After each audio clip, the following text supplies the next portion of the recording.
Taste the Daily. Krishnagiri மாவட்டம் போச்சம்பள்ளி அடுத்த மஞ்சமேடு தென்பெண்ணை ஆற்றில் ரசாயனம் கலந்த பச்சை நிற தண்ணீர் வருவதால் பொதுமக்கள் அச்சம் தெரிவித்துள்ளனர்.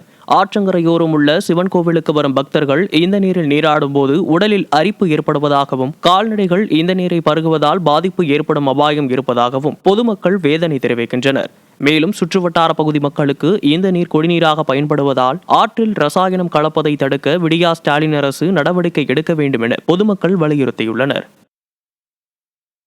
கடலூர் மாவட்டம் பண்ருட்டி அருகே உயரழுத்த மின்கம்பி சாலையின் நடுவே அறுந்து விழுந்ததால் பரபரப்பு ஏற்பட்டது. பொன்னாங்குப்பம் பகுதியில் மின்கம்பியானது சாலையின் நடுவே பலத்த சத்தத்துடன் அறுந்து விழுந்தது. இதனையடுத்து சம்பவ இடத்திற்கு மின்வாரிய ஊழியர்கள் நேரில் வந்தும் மின்கம்பியை அப்புறப்படுத்துவதில் தாமதம் ஏற்பட்டதால் அவ்வழியில் வாகனங்களை இயக்க முடியாமல் வாகன ஓட்டிகள் அவதியடைந்தனர். விடியா திமுக ஆட்சியில் மின்வாரிய ஊழியர்கள் அலட்சிய போக்காக செயல்படுவதாக குற்றச்சாட்டு எழுந்துள்ளது.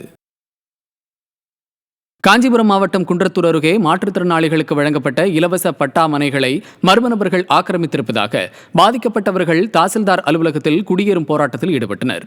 ஆரம்பாக்கம் பகுதியில் மாற்றுத்திறனாளிகள் மற்றும் திருநங்கைகளுக்கு வழங்கப்பட்ட இலவச வீட்டுமனை இடத்தை அதே பகுதியைச் சேர்ந்த மர்ம நபர்கள் சிலர் ஆக்கிரமித்துள்ளதாக பாதிக்கப்பட்டவர்கள் போலீசில் புகார் அளித்துள்ளனர். இதுகுறித்து போலீசார் உரிய நடவடிக்கை எடுக்காததால் பாதிக்கப்பட்ட மாற்றுத்திறனாளிகள் குன்றத்தூரில் உள்ள தாசில்தார் அலுவலகத்தில் குடியேறும் போராட்டத்தில் ஈடுபட்டனர்.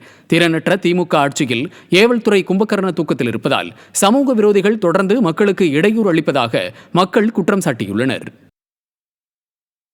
தன்னிடம் 11,000 ரூபாய் லஞ்சம் வாங்கிய மின்வாரிய அலுவலர் மீது விசாரணை நடத்த வலியுறுத்தி காஞ்சிபுரம் மாவட்ட ஆட்சியர் அலுவலகத்தில் விவசாயி புகார் அளித்தார். விச்சந்தாங்கல் ஊராட்சியைச் சேர்ந்த பாஸ்கர் என்பவரது நிலத்தின் அருகே இருந்த மின்மாற்றி பழுதான நிலையில் அதை புதுப்பிக்க மின்வாரிய துறை அலுவலர் 11,000 ரூபாய் வாங்கியுள்ளார்.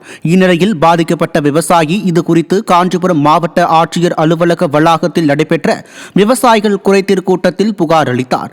திறனற்ற திமுக ஆட்சியில் அரசு அதிகாரிகள் கரப்ஷன் கமிஷன் என்பதையே குறிக்கோளாக கொண்டு செயல்படுவதாக பொதுமக்கள் குற்றம் சாட்டியுள்ளனர்.